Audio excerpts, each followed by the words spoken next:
For about a generation now, we've believed that half of all marriages in the United States end in divorce. The good news here is that number is actually way high anymore. It's dropped down quite a bit. And yet, for all of those divorces that end in acrimony, and many still do, they don't all have to, and that's part of the new change. But what's most important for anybody facing this difficulty, you need to make sure you do some planning before you go in.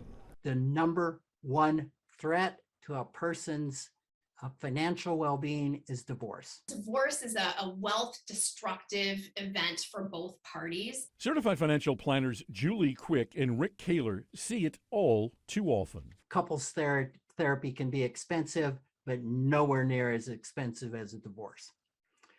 So it makes a lot of sense to pay some attention to this. Gray divorce can be especially disastrous. And the Census Bureau says gray divorce, baby boomers, is the number one group separating these days.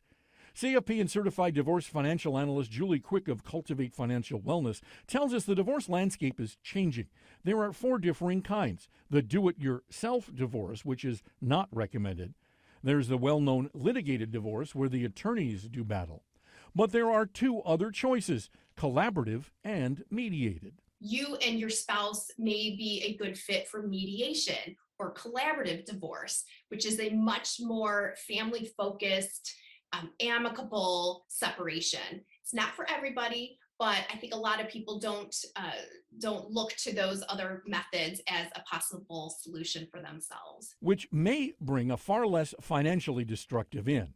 Now, if you find yourself in this bad spot, setting aside emotions and digging into advanced planning is vital, says credit expert Beverly Harzog, particularly for women. You want to be sure that you're developing your own credit, so that, after a divorce or, sometimes the spouse will pass away, you've got a similar situation, have your own credit so that you don't have any financial setbacks. You can just keep going because you've got good credit in your name. The final consideration, the experts tell me, is you need to know exactly how much life is going to cost post-divorce and how you're going to manage that cost. The best advice here is to have a financial planner get you through.